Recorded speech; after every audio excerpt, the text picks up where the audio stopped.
Hello everyone, welcome to City Shine Classes. City Shine Classes ਵਿੱਚ ਤੁਹਾਡਾ ਸਵਾਗਤ ਹੈ ਜੀ। ਜੋ ਸੋਸ਼ਲ ਸਾਇੰਸ ਦਾ ਐਗਜ਼ਾਮ ਹੈ ਤੁਹਾਡਾ, ਉਹ ਜੋ ਹੋਣ ਜਾ ਰਿਹਾ ਹੈ, ਤਾਂ ਉਹਦੇ ਲਈ ਆਪਾਂ ਪਹਿਲਾਂ ਇਹ ਦੇਖਾਂਗੇ ਕਿ ਪੈਟਰਨ ਕੀ ਹੋਏਗਾ ਐਗਜ਼ਾਮ ਦਾ। ਇਸ ਤੋਂ ਪਹਿਲਾਂ ਆਪਾਂ ਪਿਛਲੇ 3 ਇਅਰਸ ਦੇ ਪੇਪਰ ਜੋ ਨੇ ਫੁੱਲ ਸੋਲਵਡ ਕਲੀਅਰ ਕਰਵਾਏ ਸੀ ਪਿਛਲੀ ਵੀਡੀਓ ਦੇ ਵਿੱਚ, ਤਾਂ ਉਹ ਤੁਸੀਂ ਵਟਸਐਪ ਐਂਡ ਟੈਲੀਗ੍ਰਾਮ ਗਰੁੱਪ ਤੋਂ ਦੇਖ ਸਕਦੇ ਹੋ। ਇਹ ਵਾਲੀ ਵੀਡੀਓ ਦੀ ਵੀ ਜੋ PDF ਫਾਈਲ ਹੈ ਉਹ ਵਟਸਐਪ ਐਂਡ ਟੈਲੀਗ੍ਰਾਮ ਗਰੁੱਪ ਦੇ ਵਿੱਚ ਮਿਲ ਜਾਏਗੀ। ਤਾਂ ਸਟਾਰਟ ਕਰਦੇ ਹਾਂ ਜੀ। ਫਸਟ ਹੈ ਕੁਐਸਚਨ ਕਿ ਸਾਰੇ ਕੁਐਸਚਨ ਇਹਦੇ 'ਚ ਜ਼ਰੂਰੀ ਨੇ। ਜੋ ਫਸਟ ਹੈ ਉਹਦੇ 'ਚੋਂ ਹੈ ਭੂਗੋਲ ਨੂੰ ਪਰਿਭਾਸ਼ਿਤ ਕਰੋ ਕਿ ਭੂਗੋਲ ਕੀ ਹੈ। ਸੈਕਿੰਡ ਹੈ ਕਿ ਗਦਰ ਪਾਰਟੀ ਦਾ ਹੈੱਡਕੁਆਟਰ ਕਿੱਥੇ ਸੀ। ਰੂਪ ਰੇਖਾ ਦੇ ਅਰਥ ਸਪਸ਼ਟ ਕਰੋ। PPT ਦਾ ਪੂਰਾ ਨਾਮ ਲਿਖੋ। ਕੁਦਰਤੀ ਵਿਕਾਸ ਦਾ ਸੰਕਲਪ ਕਿਸ ਨੇ ਦਿੱਤਾ। ਅਧਿਆਪਨ ਵਿਧੀ ਤੋਂ ਕੀ ਭਾਵ ਹੈ। ਠੀਕ ਹੈ ਜੀ, ਇੱਕ ਨੰਬਰ ਦੇ ਕੁਐਸਚਨ ਨੇ, 6 ਨੰਬਰ ਦੇ ਇਹ ਹੋ ਗਏ ਜੀ। ਉਸ ਤੋਂ ਬਾਅਦ ਹੈ ਕਿ ਸਮਾਜਿਕ ਵਿਗਿਆਨ ਅਤੇ ਸਮਾਜਿਕ ਅਧਿਐਨ ਵਿੱਚ ਕੋਈ 3 ਅੰਤਰ ਦੱਸੋ। ਇਹ ਸਾਰੇ ਹੀ ਕੁਐਸਚਨਸ ਆਪਾਂ ਪਹਿਲਾਂ ਕੀਤੇ ਹੋਏ ਨੇ, ਜੋ ਲਾਸਟ ਵੀਡੀਓ ਸੀ ਉਹਦੇ ਵਿੱਚ ਸਮਝਾਏ ਹੋਏ ਨੇ, ਹੈਂਡ ਰਿਟਨ ਸੀ। ਠੀਕ ਹੈ ਜੀ। ਉਸ ਤੋਂ ਬਾਅਦ ਹੈ ਨਾਗਰਿਕ ਸ਼ਾਸਤਰ ਦੀ ਲੋੜ ਤੇ ਨੋਟ ਲਿਖੋ। ਰੋਲ ਟੈਕਟ ਬਾਰੇ ਸੰਖੇਪ ਵਿੱਚ ਦੱਸੋ। ਜੋ ਰੋਲ ਟੈਕਟ ਹੈ ਇਹਨੂੰ ਕਾਲਾ ਕਾਨੂੰਨ ਵੀ ਕਿਹਾ ਜਾਂਦਾ ਹੈ, ਇਹ ਵੀ ਯਾਦ ਰੱਖਿਓ ਤੁਸੀਂ। ਰਾਜ ਦੇ ਜ਼ਰੂਰੀ ਤੱਤ ਕਿਹੜੇ ਨੇ। ਰਾਜ ਦੇ ਜ਼ਰੂਰੀ ਤੱਤ ਨਿਸ਼ਚਿਤ ਭੂਮੀ, ਠੀਕ ਹੈ ਜੀ, ਉੱਥੋਂ ਦੇ ਲੋਕ, ਨਾਗਰਿਕ, ਇਹ ਸਾਰੇ ਰਾਜ ਦੇ ਜ਼ਰੂਰੀ ਤੱਤ ਨੇ। ਮੰਗ ਨੂੰ ਪ੍ਰਭਾਵਿਤ ਕਰਨ ਵਾਲੇ ਕਾਰਕ ਕਿਹੜੇ ਨੇ। ਉਸ ਤੋਂ ਬਾਅਦ ਹੈ ਵਾਈਗੋਤਸਕੀ ਅਨੁਸਾਰ ਸੰਕਲਪ ਨਿਰਮਾਣ ਦੀਆਂ ਅਵਸਥਾਵਾਂ ਕਿਹੜੀਆਂ ਹਨ। ਕਿ ਬੱਚਾ ਕੋਈ ਵੀ ਹੈ, ਸਟੂਡੈਂਟ ਹੈ ਜੋ, ਉਹ ਸੰਕਲਪ ਨਿਰਮਾਣ ਕਿਸ ਤਰ੍ਹਾਂ ਕਰਦਾ ਹੈ, ਉਹਦੀਆਂ ਅਵਸਥਾਵਾਂ ਕਿਵੇਂ ਨੇ। ਸਮਾਜਿਕ ਵਿਗਿਆਨ ਦੇ ਅਧਿਐਨ ਵਿੱਚ ਗ੍ਰਾਫ ਦੀ ਵਰਤੋਂ ਦਾ ਕੀ ਮਹੱਤਵ ਹੈ। ਕਿ ਗ੍ਰਾਫ ਦੀ ਵਰਤੋਂ ਸਮਾਜਿਕ ਅਧਿਐਨ ਵਿੱਚ ਕਿਵੇਂ ਕੀਤੀ ਜਾਂਦੀ ਹੈ। ਜਦੋਂ ਆਪਾਂ ਕਿਸੇ ਵੀ ਨਕਸ਼ੇ ਨੂੰ ਸਮਝਣਾ ਹੁੰਦਾ ਹੈ ਤਾਂ ਉਸ ਟਾਈਮ ਜੋ ਗ੍ਰਾਫ ਹੈ ਨਾ, ਉਹਦੀ ਵਰਤੋਂ ਕੀਤੀ ਜਾਂਦੀ ਹੈ। ਵਾਦ ਵਿਵਾਦ ਵਿਧੀ ਦੀਆਂ ਵਿਸ਼ੇਸ਼ਤਾਵਾਂ ਸੰਖੇਪ ਵਿੱਚ। ਜਦੋਂ ਵਾਦ ਵਿਵਾਦ ਮਤਲਬ ਕਿ ਜਦੋਂ ਕੋਈ ਵੀ ਮਤਲਬ ਇੱਕ ਇਨਸਾਨ ਹੈ ਜੋ ਪੱਖ 'ਚ ਉਹਦੇ ਕਿਸੇ ਵੀ ਚੀਜ਼ ਦੇ ਬਿਆਨ ਦਿੰਦਾ ਹੈ, ਦੂਸਰਾ ਵੀ ਪੱਖ 'ਚ ਦਿੰਦਾ ਹੈ। ਵਾਦ ਵਿਵਾਦ ਮਤਲਬ ਡਿਬੇਟ। ਠੀਕ ਹੈ ਜੀ। ਉਸ ਤੋਂ ਬਾਅਦ ਹੈ ਸਮੁੱਚਾਤਮਿਕ ਆਂਕਲਨ ਕੀ ਹੁੰਦਾ ਹੈ। ਹੁਣ ਸਮੁੱਚਾ ਮਤਲਬ ਹਰੇਕ ਪੱਖ ਦਾ ਆਂਕਲਨ ਕਰਨਾ ਹੈ। ਠੀਕ ਹੈ ਜੀ, ਮੁਲਾਂਕਣ ਨਹੀਂ ਕਰਨਾ, ਆਂਕਲਨ ਕਰਨਾ। ਉਹਨੂੰ ਆਂਕਣਾ ਹੈ ਕਿ ਇਹ ਬੱਚਾ ਕਿਹੜੇ ਪੱਖ ਤੋਂ ਕਮਜ਼ੋਰ ਹੈ ਅਤੇ ਕਿਹੜੇ ਤੋਂ ਜੋ ਹੈ ਉਹ ਸਹੀ ਹੈ। ਠੀਕ ਹੈ ਜੀ, ਕਿਹੜੇ ਤੋਂ ਜ਼ਿਆਦਾ ਮਤਲਬ ਬੱਚੇ ਨੂੰ ਕਿਸ ਪੱਖ ਤੋਂ ਵਧੀਆ ਜ਼ਿਆਦਾ ਸਮਝ ਆਉਂਦੀ ਹੈ ਅਤੇ ਕਿਸ ਪੱਖ ਤੋਂ ਨਹੀਂ ਆਉਂਦੀ। ਠੀਕ ਹੈ ਜੀ। ਇਹ 3-3 ਮਾਰਕਸ ਦੇ ਕੁਐਸਚਨ ਨੇ ਜੀ, 8 ਕੁਐਸਚਨ ਇਹਦੇ 'ਚ ਕਰਨੇ ਸੀ।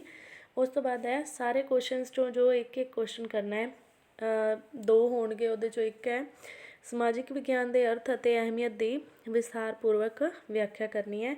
ਕਿ ਸਮਾਜਿਕ ਵਿਗਿਆਨ ਦਾ ਕੀ ਅਰਥ ਹੈ, ਪਹਿਲਾਂ ਇਹ ਕਰਾਂਗੇ। ਉਸ ਤੋਂ ਬਾਅਦ ਹੈ ਅਹਿਮੀਅਤ ਦੀ, ਕਿ ਉਹਦੀ ਜ਼ਰੂਰਤ ਕਿਉਂ ਹੈ ਆਪਾਂ ਨੂੰ ਸਮਾਜਿਕ ਵਿਗਿਆਨ ਦੀ। ਠੀਕ ਹੈ ਜੀ। ਉਸ ਤੋਂ ਬਾਅਦ ਇਹਦਾ ਹੀ ਜਾਂ ਵਾਲਾ ਕੁਐਸਚਨ ਹੈ ਕਿ ਸਮਾਜਿਕ ਵਿਗਿਆਨ ਦੇ ਹੋਰਨਾਂ ਵਿਸ਼ਿਆਂ ਨਾਲ ਸੰਬੰਧਾਂ ਦੀ ਵਿਆਖਿਆ ਕਰੋ। ਠੀਕ ਹੈ ਜੀ। ਆਪਾਂ ਜੋੜ ਕੇ ਦੇਖਾਂਗੇ ਕਿ ਸਮਾਜਿਕ ਵਿਗਿਆਨ ਦੇ ਹੋਰ ਵਿਸ਼ੇ ਕਿਹੜੇ ਨੇ, ਉਹਦੇ ਨਾਲ ਸੰਬੰਧ। ਸਮਾਜਿਕ ਵਿਗਿਆਨ ਦਾ ਸੰਬੰਧ ਵਿਗਿਆਨ ਨਾਲ ਹੈ। ਠੀਕ ਹੈ ਜੀ। ਉਸ ਤੋਂ ਬਾਅਦ ਗਣਿਤ ਨਾਲ ਸੰਬੰਧ ਹੈ। ਠੀਕ ਹੈ ਜੀ। ਇਹ ਸਾਰਾ ਕੁਛ ਨਾਗਰਿਕ ਸ਼ਾਸਤਰ ਨਾਲ ਸੰਬੰਧ। ਉਸ ਤੋਂ ਬਾਅਦ ਹੈ ਸਮਾਜਿਕ ਪਰਿਵਰਤਨ ਤੋਂ ਕੀ ਭਾਵ ਹੈ ਅਤੇ ਸਮਾਜਿਕ ਪਰਿਵਰਤਨ ਦੀਆਂ ਵਿਸ਼ੇਸ਼ਤਾਵਾਂ ਲਿਖੋ। ਸਮਾਜਿਕ ਪਰਿਵਰਤਨ ਆਪਾਂ ਨੂੰ ਪਤਾ ਹੈ ਕਿ ਆਪਾਂ ਸਮਾਜ ਵਿੱਚ ਰਹਿੰਦੇ ਹਾਂ ਅਤੇ ਸਮੇਂ-ਸਮੇਂ 'ਤੇ ਪਰਿਵਰਤਨ ਹੋਣੇ ਬਹੁਤ ਜ਼ਰੂਰੀ ਨੇ। ਠੀਕ ਹੈ ਜੀ। ਇਹਦੀਆਂ ਵਿਸ਼ੇਸ਼ਤਾਵਾਂ ਕੀ ਨੇ ਉਹ ਲਿਖੋਗੇ। ਉਸ ਤੋਂ ਬਾਅਦ ਹੈ ਕਿ ਨਾ ਮਿਲਵਰਤਨ ਅੰਦੋਲਨ ਦੇ ਉਭਾਰ ਦੇ ਕਾਰਨਾਂ, ਪ੍ਰਗਤੀ ਅਤੇ ਪ੍ਰਭਾਵਾਂ ਦੀ ਵਿਆਖਿਆ ਕਰੋ। ਠੀਕ ਹੈ ਜੀ। ਉਸ ਤੋਂ ਬਾਅਦ ਹੈ ਬੱਚਿਆਂ ਦੁਆਰਾ ਸੰਕਲਪ ਸਿੱਖਣ ਦੇ ਢੰਗਾਂ ਦੀ ਵਿਆਖਿਆ ਕਰੋ। ਕਿ ਬੱਚੇ ਕਿਸ ਤਰ੍ਹਾਂ ਸੰਕਲਪਾਂ ਦੁਆਰਾ ਸਿੱਖਦੇ ਨੇ। ਠੀਕ ਹੈ ਜੀ। ਕਿ ਸੰਕਲਪਾਂ ਦੁਆਰਾ ਕਿਸ ਤਰ੍ਹਾਂ ਸਿੱਖਣਾ। ਪਹਿਲਾਂ ਤਾਂ ਤੁਹਾਨੂੰ ਨਾ ਕੁਐਸਚਨ ਨੂੰ ਸਮਝਣਾ ਆਉਣਾ ਚਾਹੀਦਾ ਹੈ ਕਿ ਕੁਐਸਚਨ ਦੇ ਵਿੱਚ ਪੁੱਛਿਆ ਕੀ ਗਿਆ। ਉਸ ਤੋਂ ਬਾਅਦ ਆਲਰੇਡੀ ਤੁਹਾਡੇ ਮਾਇੰਡ ਦੇ ਵਿੱਚ ਆਪਣੇ ਆਪ ਹੀ ਸਾਰੇ ਕੁਐਸਚਨਸ ਦੇ ਆਨਸਰ ਆਉਂਦੇ ਜਾਣਗੇ। ਉਸ ਤੋਂ ਬਾਅਦ ਹੈ ਅਧਿਆਪਨ ਸਿੱਖਣ ਸਮੱਗਰੀ ਕੀ ਹੁੰਦੀ ਹੈ। ਆਪਾਂ ਨੂੰ ਪਤਾ ਹੈ ਜਦੋਂ ਤੁਸੀਂ TP ਲਗਾਈ ਸੀ ਨਾ, ਉਸ ਟਾਈਮ ਸਿੱਖਣ ਸਮੱਗਰੀ ਲਿਖਦੇ ਹੁੰਦੇ ਸੀ ਕਿ ਕੀ ਸਮੱਗਰੀ ਅਧਿਆਪਨ ਸਿੱਖਣ ਲਈ ਜ਼ਰੂਰੀ ਹੈ। ਤਾਂ ਚੌਕ, ਬਲੈਕ ਬੋਰਡ, ਠੀਕ ਹੈ ਜੀ, ਆਡੀਓ ਵਿਜ਼ੂਅਲ ਜੋ ਹੈਗੇ ਸੀ ਉਹ ਸਾਰੇ। ਠੀਕ ਹੈ ਜੀ। ਉਸ ਤੋਂ ਬਾਅਦ ਹੈ ਸਮਾਜਿਕ ਵਿਗਿਆਨ ਪੜ੍ਹਾਉਣ ਦੀ ਸਭ ਤੋਂ ਉੱਤਮ ਵਿਧੀ ਕਿਹੜੀ ਹੈ। ਆਪਣੇ ਉੱਤਰ ਦੀ ਪੁਸ਼ਟੀ ਕਰੋ। ਆਪਾਂ ਨੂੰ ਪਤਾ ਹੈ ਕਿ ਸਮਾਜਿਕ ਵਿਗਿਆਨ ਪੜ੍ਹਾਉਣ ਲਈ ਸਭ ਤੋਂ ਉੱਤਮ ਵਿਧੀ ਕਿਹੜੀ ਹੈ।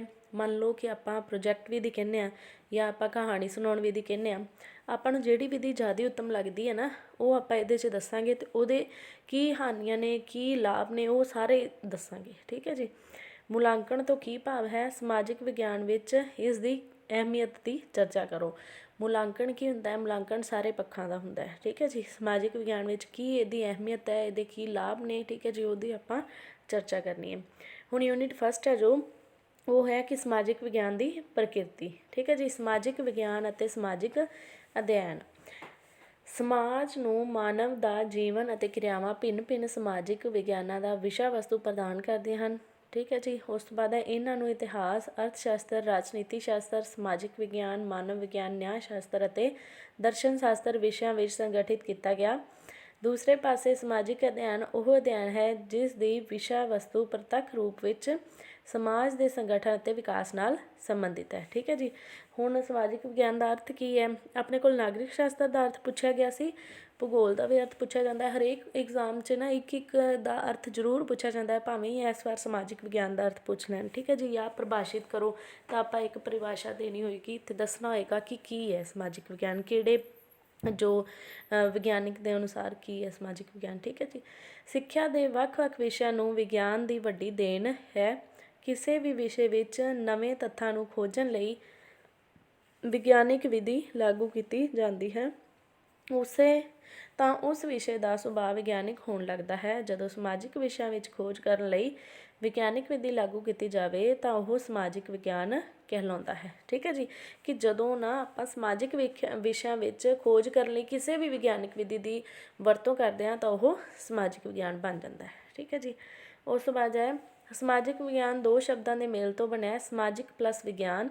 ਸਮਾਜਿਕ ਦਾ ਅਰਥ ਹੈ ਸਮਾਜ ਨਾਲ ਸੰਬੰਧਿਤ ਅਤੇ ਵਿਗਿਆਨ ਦਾ ਅਰਥ ਹੈ ਕੁਦਰਤੀ ਅਤੇ ਪਦਾਰਥਕ ਸੰਸਾਰ ਦੀ ਬਣਤਰ ਅਤੇ ਵਿਵਹਾਰ ਨਾਲ ਸੰਬੰਧਿਤ ਉਹ ਗਿਆਨ ਜੋ ਪ੍ਰਯੋਗ ਦੁਆਰਾ ਜਾਂ ਪ੍ਰਣਾਲੀ ਬੱਧ ਤਰੀਕੇ ਨਾਲ ਅਧਿਐਨ ਕਰਕੇ ਸਿੱਧ ਕੀਤਾ ਜਾ ਸਕੇ। ਠੀਕ ਹੈ ਜੀ। ਹੁਣ ਇਹਦੀ ਪਰਿਭਾਸ਼ਾ ਹੈ, ਮੰਨ ਲਓ ਕਿ ਇਸ ਵਾਰ ਆਪਾਂ ਨੂੰ ਪੇਪਰ 'ਚ ਪੁੱਛਦੇ ਹੈ ਕਿ ਸਮਾਜਿਕ ਵਿਗਿਆਨ ਦੀ ਪਰਿਭਾਸ਼ਾ ਦੱਸੋ ਜਾਂ ਉਸ ਨੂੰ ਪਰਿਭਾਸ਼ਿਤ ਕਰੋ, ਤਾਂ ਆਪਾਂ ਜੋ ਇਹਦੇ 'ਚੋਂ ਆਪਣੀ ਪਰਿਭਾਸ਼ਾ ਹੈ ਉਹ ਦੱਸਾਂਗੇ ਕਿ ਮੋਰਿਸ ਪੀ ਮੁਫਤ ਦੇ ਅਨੁਸਾਰ ਕਿ ਸਮਾਜਿਕ ਵਿਗਿਆਨ ਗਿਆਨ ਦੇ ਉਹ ਵਿਸ਼ਾਲ ਖੇਤਰ ਹਨ ਜਿਹੜੇ ਸੱਭਿਅਤਾ ਦੇ ਵਿਕਾਸ ਵਿੱਚ ਮਨੁੱਖ ਅਤੇ ਸਮਾਜ ਨਾਲ ਸੰਬੰਧ ਰੱਖਦੇ ਹਨ। ਕਿ ਜਿਹੜੇ ਸੱਭਿਅਤਾ ਦੇ ਵਿਕਾਸ ਵਿੱਚ ਮਨੁੱਖ ਅਤੇ ਸਮਾਜ ਨਾਲ ਸੰਬੰਧ ਰੱਖਦੇ ਹਨ, ਸਮਾਜਿਕ ਵਿਗਿਆਨ ਗਿਆਨ ਦੇ ਵਿਸ਼ਾਲ ਖੇਤਰ ਨੇ। ਠੀਕ ਹੈ ਜੀ। ਉਸ ਤੋਂ ਬਾਅਦ ਪਰਿਭਾਸ਼ਾਵਾਂ ਦਿੱਤੀਆਂ ਹੋਈਆਂ ਨੇ। ਉਸ ਤੋਂ ਬਾਅਦ ਹੈ ਕਿ ਸਮਾਜਿਕ ਅਧਿਐਨ ਦੀਆਂ ਪਰਿਭਾਸ਼ਾਵਾਂ ਕੀ ਨੇ। ਉਹ ਸਮਾਜਿਕ ਵਿਗਿਆਨ ਦੀਆਂ ਸੀ, ਹੁਣ ਅਧਿਐਨ ਦੀਆਂ ਨੇ। ਠੀਕ ਹੈ ਜੀ। ਇਹਦੇ 'ਚੋਂ ਵੀ ਤੁਸੀਂ ਕੋਈ 2-4 ਕਰਨੀਆਂ ਨੇ, ਉਸ ਤੋਂ ਬਾਅਦ ਇਹਨੂੰ ਛੱਡ ਦੇਣਾ ਹੈ। ਤਾਂ ਉਸ ਤੋਂ ਬਾਅਦ ਹੈ ਕਿ ਸਮਾਜਿਕ ਵਿਗਿਆਨ ਅਤੇ ਸਮਾਜਿਕ ਅਧਿਐਨ ਵਿੱਚ ਕੀ ਸਮਾਨਤਾ ਹੈ। ਠੀਕ ਹੈ ਜੀ। ਸਿਮਿਲਰਿਟੀਜ਼ ਕੀ ਨੇ। ਵਿਸ਼ਾ ਵਸਤੂ ਇਹਨਾਂ ਦਾ ਇੱਕ ਸਮਾਨ ਹੀ ਹੁੰਦਾ ਹੈ। ਠੀਕ ਹੈ ਜੀ। ਸਰੋਤ ਕਿਹੜੇ ਕਿਹੜੇ ਨੇ, ਕੋਈ ਨਿਸ਼ਚਿਤ ਰੇਖਾ ਨਹੀਂ ਹੁੰਦੀ। ਠੀਕ ਹੈ ਜੀ। ਉਸ ਤੋਂ ਬਾਅਦ ਹੈ ਸਮਾਜਿਕ ਵਿਗਿਆਨ ਅਤੇ ਸਮਾਜਿਕ ਅਧਿਐਨ ਵਿੱਚ ਕੀ ਅੰਤਰ ਹੈ। ਉਦੇਸ਼ ਦਾ ਅੰਤਰ ਹੈ। ਠੀਕ ਹੈ ਜੀ। ਸਿੱਖਿਅਕ ਦਾਇਰਾ ਜੋ ਸਮਾਜਿਕ ਵਿਗਿਆਨ ਦਾ ਉਹ ਜ਼ਿਆਦਾ ਹੁੰਦਾ ਹੈ ਅਤੇ ਸਮਾਜਿਕ ਅਧਿਐਨ ਦਾ ਘੱਟ ਹੁੰਦਾ ਹੈ।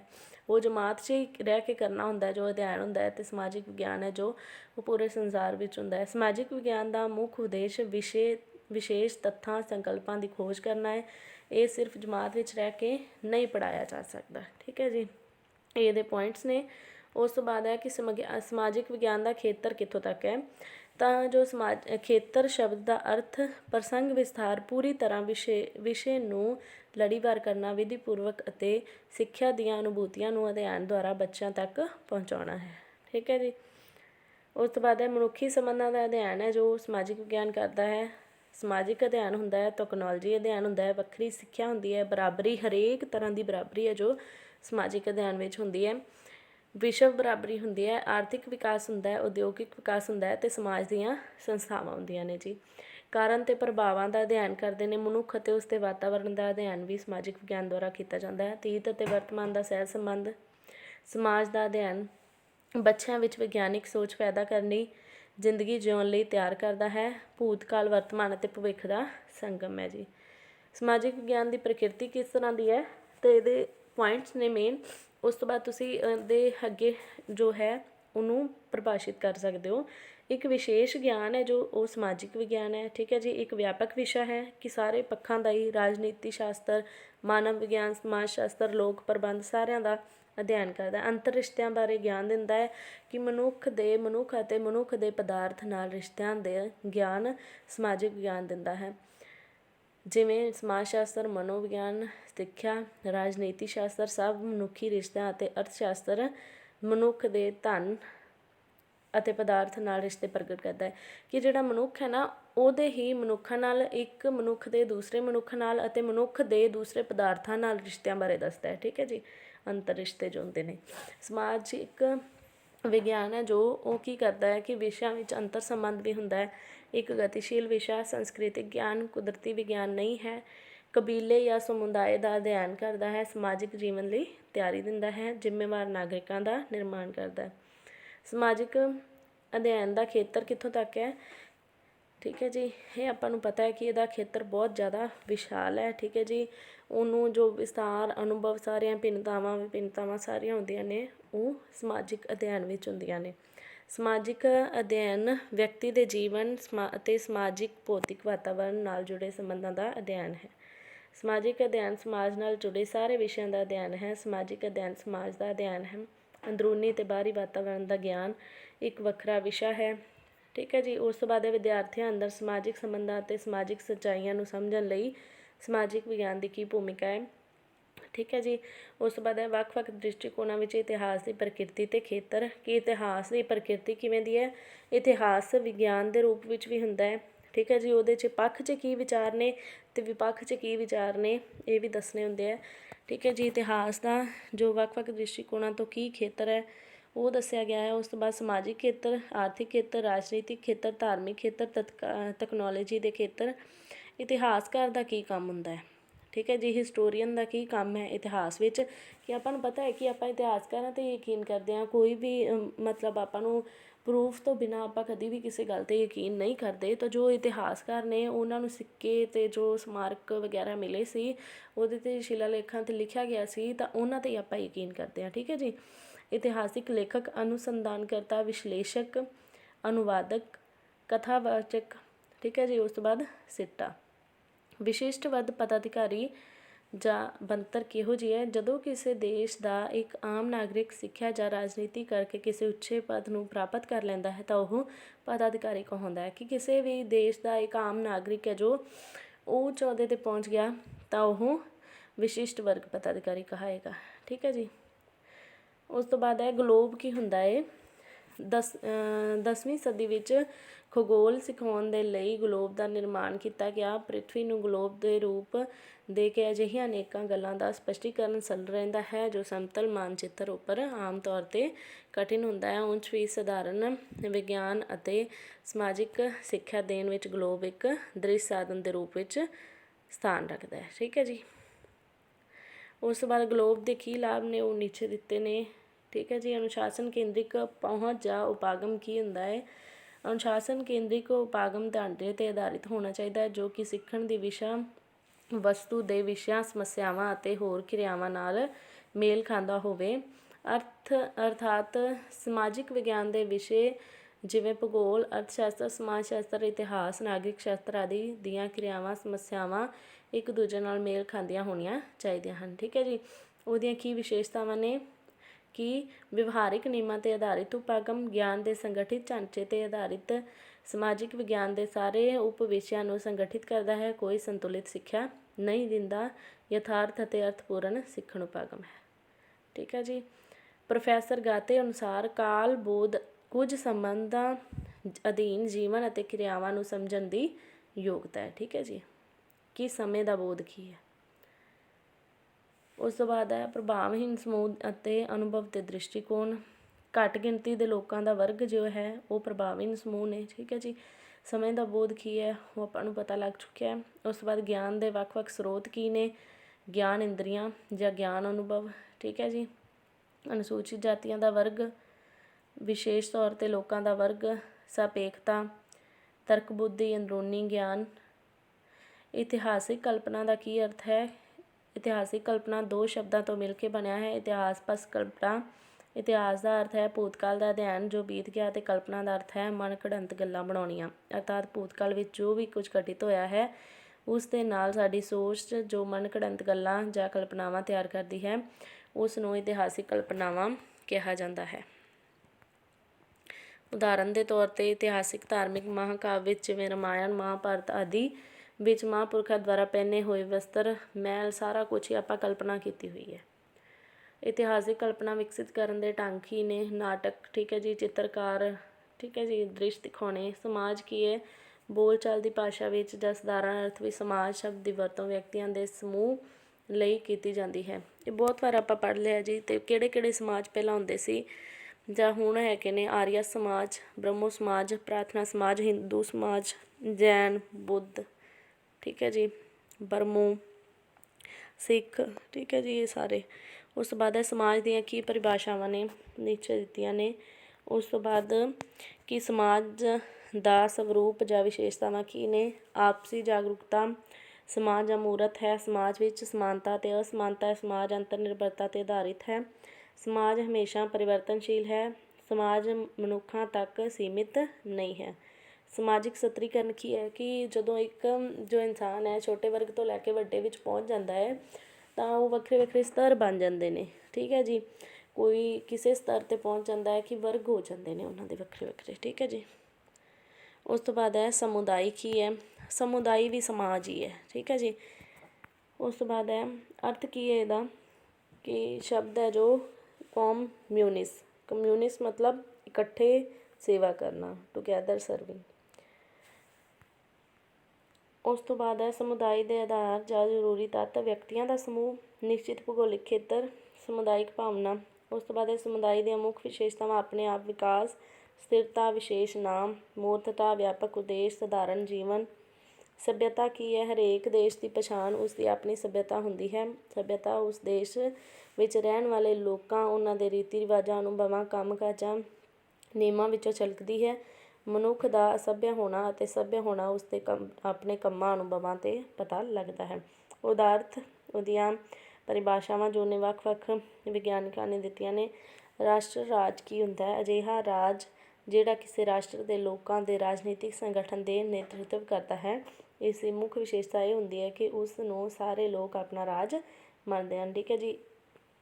ਉਸ ਤੋਂ ਬਾਅਦ ਹੈ ਕਿ ਨਾਗਰਿਕ ਕੀ ਨੇ? ਇੱਕ ਵਿਅਕਤੀ ਜੋ ਕਿਸੇ ਵਿਸ਼ੇਸ਼ ਦੇਸ਼ ਵਿੱਚ ਰਹਿੰਦਾ ਹੈ, ਉੱਥੋਂ ਦੀ ਭਾਸ਼ਾ, ਸੱਭਿਆਚਾਰ ਨੂੰ ਚੰਗੀ ਤਰ੍ਹਾਂ ਸਮਝਦਾ ਹੋਵੇ, ਉੱਥੋਂ ਦੇ ਲੋਕਾਂ ਨੂੰ ਪਿਆਰ ਕਰਦਾ ਹੋਵੇ, ਉਹੀ ਇੱਕ ਨਾਗਰਿਕ ਕਹਾਉਂਦਾ ਹੈ।